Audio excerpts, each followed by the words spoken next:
പ്രകടനം Angamaly town city Angamaly പഴയ municipal ഓഫീസിന് മുൻപിൽ പ്രകടനം അങ്കമാലി ടൗൺ സിറ്റി അങ്കമാലി പഴയ മുനിസിപ്പൽ ഓഫീസിന് മുൻപിൽ നമ്മുടെ അങ്കമാലിയിലെ ഗതാഗതക്കുരുക്ക് പരിഹരിക്കുക എന്നുള്ള ഒരു രീതിയിൽ കുറേ ദിവസമായിട്ട് ബഹുമാനപ്പെട്ട മുനിസിപ്പൽ ചെയർമാനും ബഹുമാനപ്പെട്ട സ്റ്റേഷൻ ഹൗസ് ഓഫീസർ അങ്കമാലി സ്റ്റേഷനും ജോയിൻ്റ് ആർടിയും കൂടി പല പഠനങ്ങൾ നടത്തി. ഞാൻ അവരെ അല്പസ്വല്പം സഹായിച്ചു. എൻ്റെ പേര് ഉപേന്ദ്രനാരായണനാണ്. അപ്പം നമുക്ക് നമ്മുടെ പട്ടണം ഗതാഗതക്കുരുക്കിന്ന് മാറണമെങ്കിൽ ഒരു ട്രാഫിക് ഡിസിപ്ലിൻസ് ഉണ്ട്. എവിടെ പാർക്ക് ചെയ്യണം, എങ്ങനെ പാർക്ക് ചെയ്യണം എന്നൊക്കെയുള്ളൊരു മര്യാദ നാം പാലിച്ചു കഴിഞ്ഞാൽ റോഡപകടങ്ങൾ കുറയും. അതേപോലെ ഗതാഗതക്കുരുക്കും അങ്കമാലിയിൽ നിന്ന് ഒഴിവാകും. അങ്കമാലിയിലെ ഗതാഗതക്കുരുക്ക് ലോക പ്രശസ്തമല്ല, കുപ്രസിദ്ധി നേടിയതാണ്. ധാരാളം പാർക്കിംഗ് പ്ലേസുകളുണ്ട്. ഏകദേശം 12ഓളം പാർക്കിംഗ് പ്ലേസുകൾ ഈ 2 കിലോമീറ്ററിൽ തന്നെ ഉണ്ട്. ദയവ് ചെയ്ത് വാഹനം ഓടിക്കുന്നവർ സെക്യൂരിറ്റിയോടുകൂടി പാർക്ക് ചെയ്യാനായിട്ട് നിങ്ങൾ ഫയർ ആൻഡ് പാർക്കിലേക്ക് പോകണം.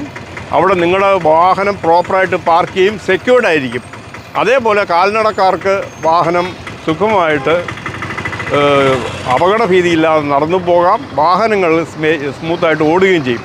അപ്പോൾ റോഡ് സുരക്ഷയും ഗതാഗതക്കുരുക്ക് അഴിക്കുക എന്നുള്ളത് നമ്മുടെ ഓരോരുത്തരുടെയും ചുമതലയാണ്. നമ്മളെല്ലാം ഒരുമിച്ച് പ്രവർത്തിക്കും. റോഡ് അപകടങ്ങൾ വേണ്ടേ വേണ്ട. പ്രത്യേകിച്ച് അങ്കമാലിയിൽ ഇത്രയൊരു ഗതാഗതക്കുരുക്ക് ഉണ്ടാകാൻ കാരണം എന്താണെന്ന് വെച്ചാൽ, ഒന്ന് ഒരു ഹൈവേ, MC റോഡ്, ഇത് രണ്ടും മീറ്റ് ചെയ്യുന്ന ഒരു ഇൻ്റർസെക്ഷൻ വരികയാണ്. പക്ഷേ നമുക്കിത് എങ്ങനെ ഇത് ഗതാഗതക്കുരുക്ക് പരമാവധി മുഴുവനായിട്ട് ഒഴിവാക്കാൻ നമുക്ക് സാധിക്കില്ല. പക്ഷേ ഇത് പരമാവധി ഒഴിവാക്കി എങ്ങനെ പൊതുജനങ്ങൾക്ക് ബുദ്ധിമുട്ടില്ലാത്ത രീതിയിൽ നല്ല രീതിയിൽ ചെയ്യാം എന്നുള്ളതിനെക്കുറിച്ചാണ് ബഹുമാനപ്പെട്ട നമ്മുടെ ചെയർമാൻ എന്നെ പല പ്രാവശ്യം വിളിക്കുകയും ഞങ്ങൾ അതിനെ സംസാരിക്കുകയും ചെയ്തു. ഇതിന് മുന്നേ ഞങ്ങൾ സ്വയമേ ഇരുന്ന് ഞങ്ങളൊരു കുറച്ച് കാര്യങ്ങളൊക്കെ സ്റ്റഡി ചെയ്തതാണ്. അങ്ങനെയാണ് ഇന്ന് ഉപേന്ദ്രനാരായൺ സാറും നമ്മുടെ SHOയും ഞാനും എല്ലാവരും ബാക്കിയുള്ള എല്ലാ നമ്മുടെ മുനിസിപ്പൽ കൗൺസിലേഴ്സും മറ്റുള്ള പൊതുജനെല്ലാം വന്ന് ഞങ്ങളിന്നൊരു റോഡുകൾ നടന്ന് ഇന്ന് അതിന് എന്തുമാത്രം കാര്യങ്ങളിവിടെ ചെയ്യാൻ പറ്റും എന്നുള്ളൊരു ചെറിയ സ്റ്റഡി നടത്തിയിരിക്കുന്നത്.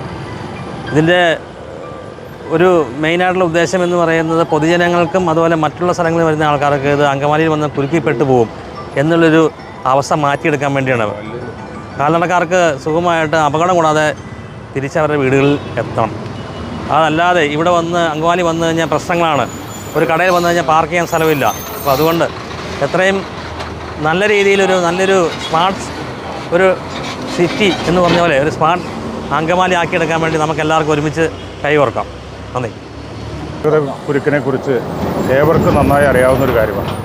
ഇത് പരിഹരിക്കുന്നതിന് പല പ്രാവശ്യം പല ചർച്ചകൾ നടന്നെങ്കിലും ഇതുപോലെ നേരത്തെ ഉപേന്ദ്രനാരായൺ സാർ പറഞ്ഞ പോലെ ഒരു ട്രാഫിക് ഡിസിപ്ലിൻ നമ്മൾ ഉണ്ടാക്കിയിട്ടില്ല.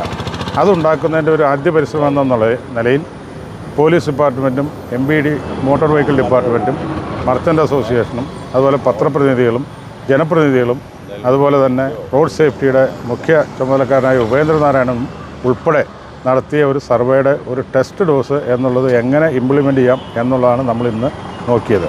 ആ ഇംപ്ലിമെൻറ്റേഷൻ 10-15 ദിവസത്തിനകം നമ്മൾ നടപ്പാക്കും. ഇപ്പോൾ എല്ലാ ഹോസ്പിറ്റൽ മുതൽ അങ്ങാടിക്കടവ് വരെയാണ് നമ്മളിതിനെക്കുറിച്ച് പ്ലാൻ ചെയ്തിട്ടുള്ളൂ. അത് പാർക്കിംഗ് ഫീസ് ഈടാക്കും, 2 വീലറുകളുടെ പാർക്കിംഗ് എവിടെയൊക്കെ, അതുപോലെ 4 വീലറുകളുടെ പാർക്കിംഗ് എവിടെയൊക്കെ, അതിനുള്ള പാർക്കിംഗ് ഫീസ് ഈടാക്കിക്കൊണ്ട് അതിനുള്ള ആളുകളെ നിർത്തി ആ ട്രാഫിക് കുരുക്ക് ഒഴിവാക്കാനും അതോടൊപ്പം വാർഡന്മാരെ നിർത്തി ഇത് പരിഹരിക്കാനുള്ളൊരു ശ്രമമാണ് നഗരസഭയും പോലീസും മോട്ടോർ വെഹിക്കിൾ ഡിപ്പാർട്ട്മെൻറ്റും മർച്ചൻ്റ് അസോസിയേഷനും ട്രാഫിക് സേഫ്റ്റി കമ്മിറ്റിയും അതുപോലെ ജനപ്രതിനിധികളും എല്ലാവരും കൂടി ആലോചിക്കുന്നത്.